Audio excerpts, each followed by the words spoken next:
On a warm June morning in 1911, a unique sense of anticipation hung in the air at Rome's central train station. The Industrial Revolution had ushered in an age of opulence and progress, and nowhere was this more evident than in the gleaming metal carriages of the Zante Express.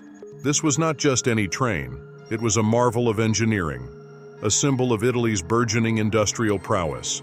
Designed and built by the prestigious Zante Company, this train was the epitome of luxury and modernity, offering its passengers an unforgettable journey from Rome to Milan. The Zante Express consisted of 3 lavishly appointed cars, each one a testament to the artisanship of the time. The interiors were adorned with rich mahogany, velvet upholstery, and gilded fixtures. The windows, large and framed with heavy curtains, offered panoramic views of the rolling Italian countryside. This train was not merely a mode of transport, it was a statement of status and wealth reserved for the elite of society. The passengers who boarded that day were the crème de la crème of Italian high society, aristocrats, industrial magnates, and wealthy tourists eager to experience the latest in luxury travel. The company had gone to great lengths to ensure that the inaugural journey was an event to be remembered. A full orchestra had been hired to provide live music, and the finest chefs in Italy had been employed to prepare a sumptuous banquet for the guests. As the train slowly departed the station, the passengers settled into their plush seats, sipping champagne and engaging in lively conversation. They marveled at the breathtaking scenery as the train snaked its way through the picturesque landscapes of Lazio and Tuscany. The journey was smooth and serene, with the train gliding along the tracks as if on air. The rhythmic clattering of wheels on steel, the distant whistle of the locomotive, and the soft murmur of conversation created a harmonious symphony that lulled many passengers into a state of blissful relaxation. As the train continued northward, the terrain began to change.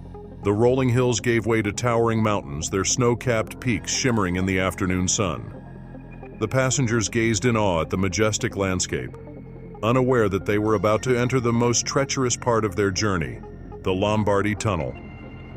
The Lombardy Tunnel was a marvel of engineering, a feat of human ingenuity that had been carved through solid rock deep within the heart of the mountains. At over 1 kilometer in length, it was the longest tunnel in Italy at the time, and its construction had been fraught with difficulties. But now, it stood as a testament to human perseverance, a gateway through the rugged landscape that had once been considered impassable. The train entered the tunnel with a loud roar, the sound of the locomotive echoing off the walls. The sudden darkness was disorienting, and many passengers instinctively held their breath, waiting for the light to return. But the light did not return.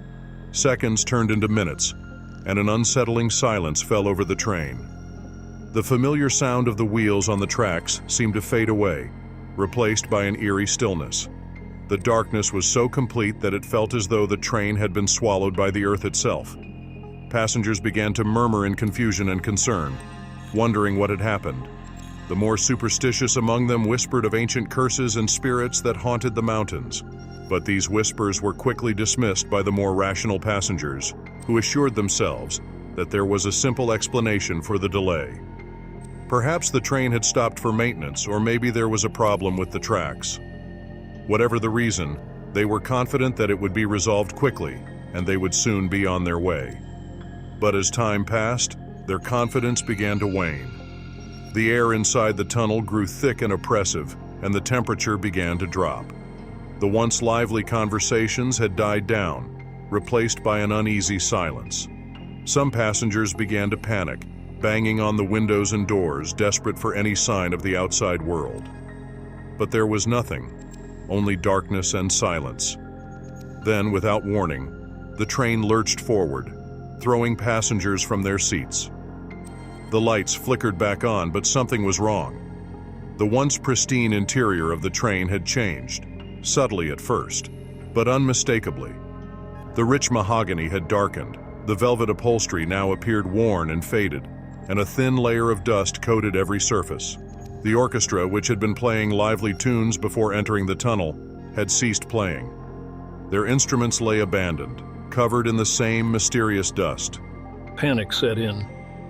The passengers rushed to the windows, expecting to see the light at the end of the tunnel. but all they could see was more darkness. It was as if the train was moving through an endless void. The temperature continued to drop, and the air grew colder, each breath forming small clouds of condensation. The once joyful atmosphere had turned ominous.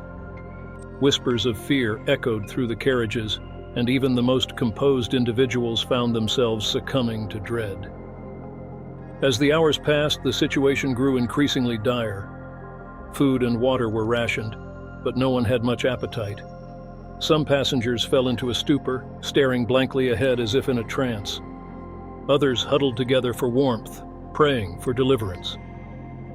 The train continued to move forward, but it was as if it had been severed from time and space, endlessly traveling through a dark and featureless void.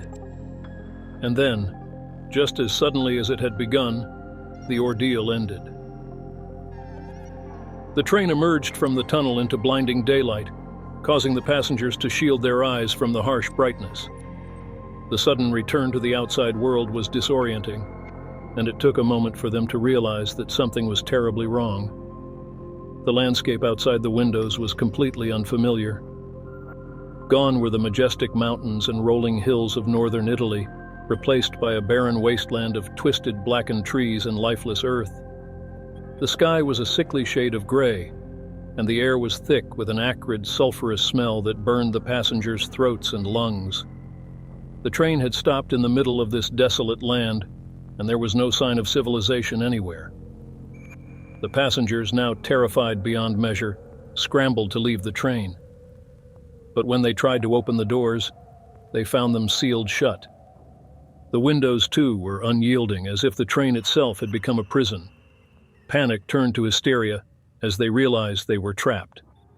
Some tried to break the windows with whatever they could find, but their efforts were in vain. It was as if an unseen force was keeping them inside.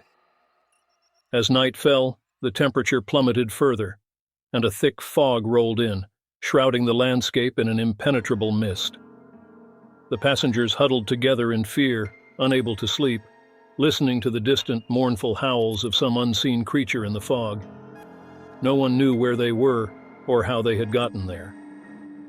The train, once a symbol of luxury and progress, had become a harbinger of doom. Days turned into weeks, and the passengers grew weaker as their food and water supplies dwindled. The once elegant carriages were now little more than grim tombs, filled with the sick and dying.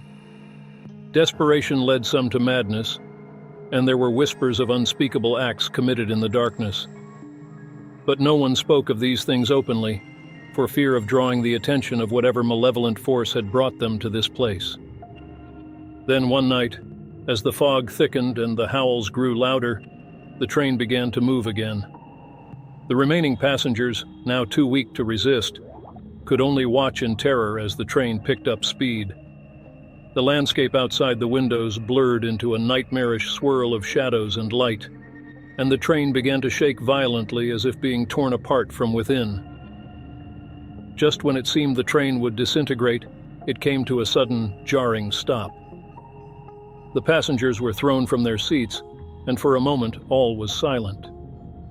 Then, slowly, the doors creaked open, and the passengers, now little more than gaunt shadows of their former selves, stumbled out into the night. They found themselves standing on the platform of a small, deserted station, surrounded by a thick forest. The air was cool and fresh, a stark contrast to the oppressive atmosphere of the train. The station was old, its wooden beams weathered and cracked, and there was no sign of life anywhere. But as they looked around, they realized they were no longer in Italy. The architecture of the station, the strange foreign symbols on the signs, and the unfamiliar constellations in the sky all pointed to the same terrifying conclusion. They had been transported to another world, a place beyond the reach of time and space. The train, now empty, let out a long, mournful whistle, as if bidding farewell to the lost souls it had carried. Then, with a final shudder, it slowly began to disintegrate, its metal frame turning to dust before their eyes. Within moments it was gone, leaving no trace of its existence. The passengers, now stranded in this strange new world, had no choice but to venture into the forest, hoping to find some sign of life. But as they walked deeper into the woods, the trees closed in around them, and the path ahead grew darker. The howls that had haunted them on the train now echoed through the forest.